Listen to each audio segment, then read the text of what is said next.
Cancer को फैलने से रोकने के उद्देश्य से देश भर में 7 नवंबर को राष्ट्रीय कैंसर जागरूकता दिवस मनाया जाता है और इसकी जागरूकता का उद्देश्य कैंसर के शुरुआती चरणों में ही इसका पता लगाना और उसका समय पर उपचार करने पर केंद्रित है। देश भर में पुरुषों में मुंह में होने वाले कैंसर और महिलाओं में स्तन कैंसर की संख्या सबसे ज्यादा बढ़ी है। तंबाकू का सेवन करने से संबंधित बीमारियों की संभावना सबसे ज्यादा बढ़ जाती है। तंबाकू से होने वाली बीमारियों के क्या लक्षण हैं? सबसे पहले खाना खाते वक्त मुंह में जलन होना, मुंह में छाले या घाव का लंबे समय तक ठीक नहीं होना, मुंह कम खुलना, मुंह का सूखा रहना या लार का कम बनना, मुंह में सफेद या लाल दाग या धब्बे बनना, मुंह में सूजन या मसूड़ों का बढ़ना, दांतों का बिना किसी कारण के निकल जाना, आवाज में बदलाव होना, भूख कम लगना, वजन में गिरावट होना, ये सभी ऐसे कारण हो सकते हैं जिसमें मुंह के कैंसर होने की संभावना होती है।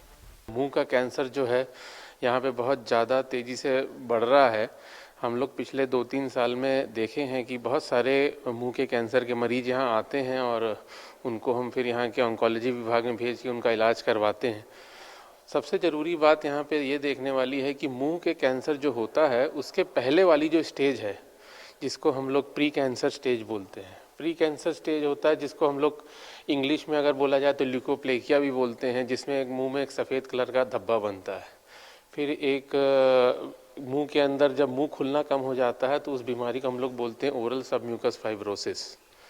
इस तरह की जो बीमारियां हैं, इससे आगे अगर इसको आगे इस स्टेज पे रोका ना जाए तो ओरल कैंसर में, ये मुंह के कैंसर में बदल जाता है। तंबाकू से होने वाली बीमारियों में ल्यूकोप्लेकिया, लाइकेन प्लेनेस, सबम्यूकस फाइब्रोसिस, मुंह और फेफड़े का कैंसर, साथ ही सांस की बीमारी।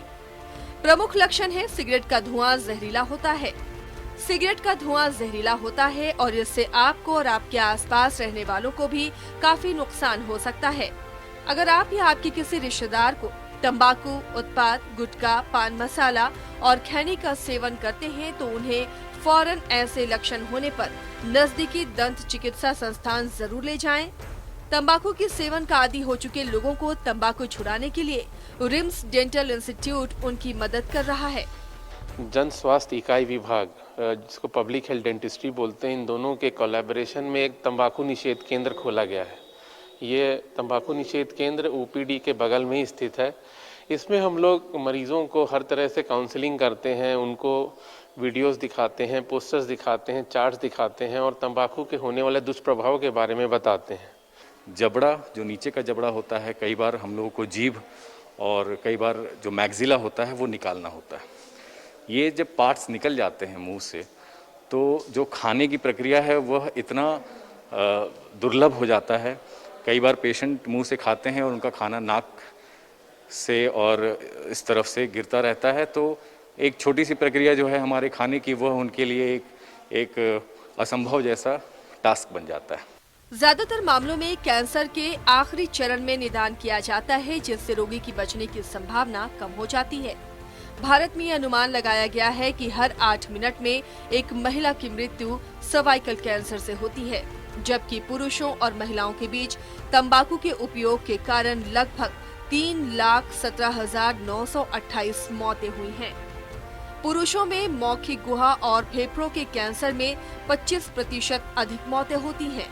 वहीं महिलाओं में स्तन और मौखिक गुहा के कैंसर में मृत्यु 25% होती है। रांची से न्यूज़ 11 भारत के लिए सहयोगी राजेश के साथ सत्यव्रत किरण की रिपोर्ट।